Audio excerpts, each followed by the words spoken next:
out there. Great college running back. I like the accolades that he amassed while at the University of Arkansas, and you think about the fact that he really didn't play with a lot of guys, didn't have a lot of help, but the guy seemed to get the job done, and I think you look at the game against LSU and say, man, if he was able to do that against LSU, at that point in time, I believe they were ranked #1 against the run in college football. You start to think like, he's going to make some team a great running back with the things that he can do on the field. Now, when you see him and you look at film of him in college, who could he be like as a pro? That's funny because he has a weird, unorthodox style and way in which he runs. He has the ability to break runs and get in open field and make plays.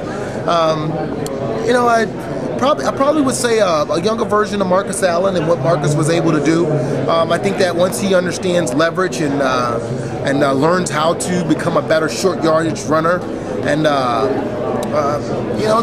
breaking tackles is the thing that you acquire that.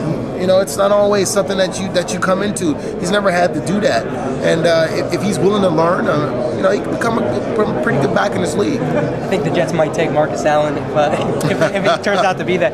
Now, when you look at the Jets at 6, what do you expect them to do? You know what? I expect them. They can go any way that they want to. I think that they made some great moves in free agency to where that this pick a lot doesn't hinge on it. If they want to go running back, they'd be getting a guy to help out Thomas Jones. If they wanted to go receiver, I mean they can get a receiver. But I would suspect if they were going receiver, they would move back, get a couple more picks, and still have that receiver, whomever it is that they want to take right there. They can go linebacker, they can go Golston. If Long's there, they can go Long. I think that the Jets have basically put themselves in a great situation to, if they wanted to, do whatever they want. Move back, take another corner, and have matching corners with Revis and there's a lot of good young corners coming out, or whomever's going to be there. They are in a great situation, I should say. From your perspective, when you look at those off-season moves and all the money they spent in free agency, which is the one you say that's a difference maker? What did you like in terms of what they did this off-season? You know what? I like Jenkins. I think that I know what he's capable of. He's later in his career. He's had some injuries.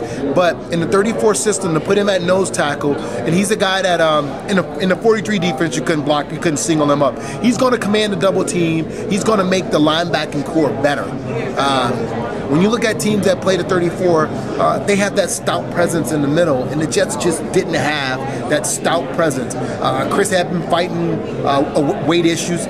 Keep it on. They want you that big. They want you to plug that. They want you to plug two gaps and eat up space and command the double team so your linebackers can run free. I think he might be one of, or if maybe the best acquisition that they have.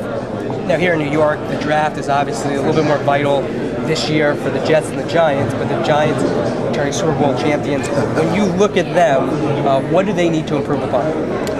Well, you look at defensive back. That's a position where they were depleted, and somehow they made it through the playoffs with guys. I mean, we call them Jags, just another guy. Just another guy, and they made it with some Jags.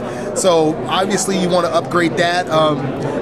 Got to look at linebacker. You lose Kavika Mitchell. Hopefully, Matthias Kiwanuka comes back, and he's a guy that's going to help you because they lost him last year. Hopefully, he can play off the ball because we saw last year they have enough pass rushers, but it's always said you can never have too many pass rushers.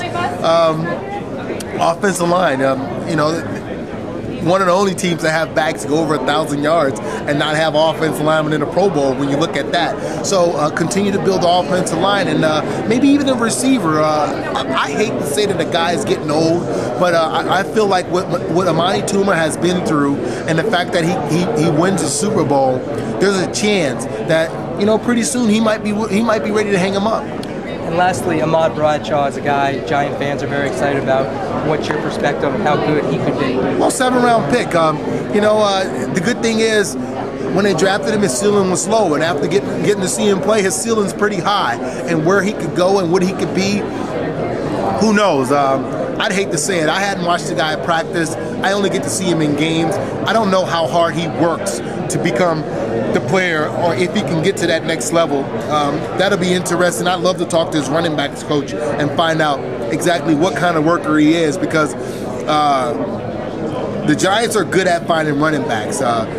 you know, you have to remember Ryan Grant was in their stable, and we saw what he did over at Green Bay. So whatever they do when they get backs in, they do a good job at getting guys ready to play or running plays that fits their style.